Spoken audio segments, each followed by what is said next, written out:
बरेली में शाही थाना क्षेत्र के अनंतपुर गांव निवासी एक सरकारी टीचर पर गांव का रहने वाला व्यक्ति अपनी बेटी से शादी करने का दबाव बना रहा था। जब टीचर ने मना किया तो उसने थाने में फर्जी तहरीर देकर जबरन कागज पर साइन कराकर अपनी बेटी को उसके साथ भेज दिया। लेकिन जब टीचर ने उसकी बेटी को साथ रखने से मना किया तो स्कूल में घुसकर उसके साथ मारपीट की, जिसकी शिकायत पीड़ित ने एसएसपी से की है। जानकारी के मुताबिक शाही थाना क्षेत्र के अनंतपुर गांव निवासी अखिलेश कुमार शेरगढ़ में मदनापुर गांव के उच्च प्राथमिक विद्यालय में इंचार्ज प्रधानाध्यापक के पद पर तैनात है। वहीं अखिलेश के मुताबिक उसके गांव का ही रहने वाला चेतराम अपनी बेटी नन्ही देवी की शादी उसके साथ करने का दबाव बना रहा था। वहीं मना करने पर थाने में झूठी शिकायत दे दी, जिसके बाद पुलिस ने जबरन उसकी बेटी को अखिलेश के साथ भेज दिया। लेकिन उसके बाद नन्ही देवी और उसके परिवार वालों ने उसका जीना दुश्वार कर दिया। वहीं बीते 10 अप्रैल को जब अखिलेश मदनापुर गांव के स्कूल में बच्चों को पढ़ा रहा था, तभी नन्ही देवी अपने माता पिता, बहन और 2 भाइयों के साथ वहां धमकी। आरोप है कि जिसके बाद सभी ने मिलकर अखिलेश पर धारदार हथियार से हमला कर दिया और जमकर मारपीट की। इस दौरान शोर शराबा सुनकर पहुंचे ग्रामीणों ने किसी तरह मामला शांत कराया।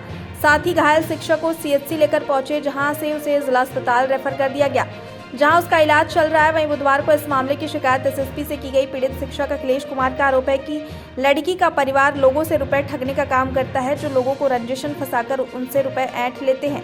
लड़की के परिजनों ने जबरन उसे कागज पर साइन करा लिया और अब खुद को पत्नी बताते हुए जबरदस्ती उसके साथ रहना चाहती है। ऐसा नहीं करने पर 10 लाख रुपए की डिमांड की जा रही है। साथ ही पीड़ित ने पुलिस पर भी हल्की धाराओं में केस दर्ज करने का आरोप लगाया है।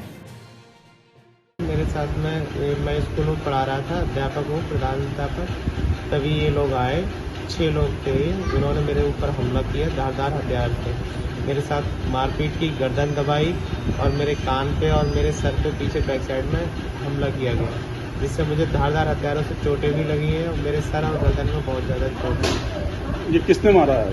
ये मेरे गांव में रंजिशन कुछ लोग हैं जो ज़बरदस्ती लोगों से पैसा ठगने का कार्य करते हैं, उन लोगों ने हमला किया है। चमकते हुए चेहरे से वो पैसा ठगते हैं, उनका ये धंधा बन चुका है। नहीं, सुनने में तो यह है कि वो जो महिला है वो आपको अपनी पत्नी बताती है। नहीं, वो फर्जी कागज बनाए घूम रही है, सादा पेपर पर जबरदस्ती साइन लेके जबरदस्ती साथ रहने की कोशिश कर रही है, जबरदस्ती दिखाना चाह रही है कि वो मेरी पत्नी है। वो मेरी पत्नी नहीं है। वो अगर पत्नी है तो प्रूव करे, कहाँ फेरे हुए, कहाँ सिंदूर हुआ, कहाँ कार्ड है, कहाँ क्या हुआ, सारी चीज़। तो उस पर कोई विशेष कार्रवाई नहीं हो पाई है। कुछ का धाराओं में उन्होंने मुकदमा दर्ज कर लिया है, लेकिन सभी धाराओं में नहीं है। जैसे कि तेज धारदार हथियार से जानलेवा हमला हुआ है, जान से मारने के उद्देश्य से, वो घटना अभी तक वो उस आधार पर उन्होंने धाराएं दर्ज नहीं की है। आप सरकार से क्या गुहार लगाते हैं? मैं सरकार से यही गुहार लगाता हूँ कि मेरे साथ में तो ये कठोर से कठोर उन लोगों के खिलाफ कार्रवाई हो। जी, एक नन्ही नाम की लड़की है जिसने फर्जी शादी की है। किससे? चाचा जी से शादी करना चाहती है। शादी करना ये आपके चाचा हैं? क्या नाम है उनका? अखिलेश। अच्छा। ये एक टीचर हैं और इसने जानलेवा हमला किया है अपने पूरे परिवार के साथ में। ये स्कूल में थे और बच्चों को पढ़ा रहे थे। उसी वक्त ये वहाँ से खींच के पूरे परिवार के साथ लेके आई और चाकू से हमला किया है इनके। और आज ये जिला अस्पताल में जिनकी मौत से खेल रहे हैं। अच्छा, तो ये क्यों, उसने ऐसा क्यों मारा?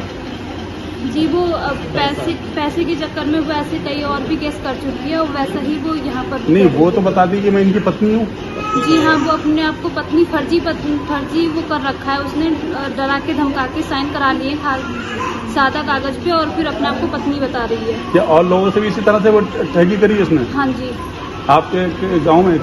जी हाँ, नन्हे लाल हैं और भी कई लोग। तो कुछ पैसों की डिमांड भी की है कि उसने? जी हाँ, वो पैसों की डिमांड भी करती है। अपने आप से कहती हुई घूम रही है कि हाँ मैंने कितने पैसों की मांग की? 10 लाख रुपए। अरे बाप, अच्छा।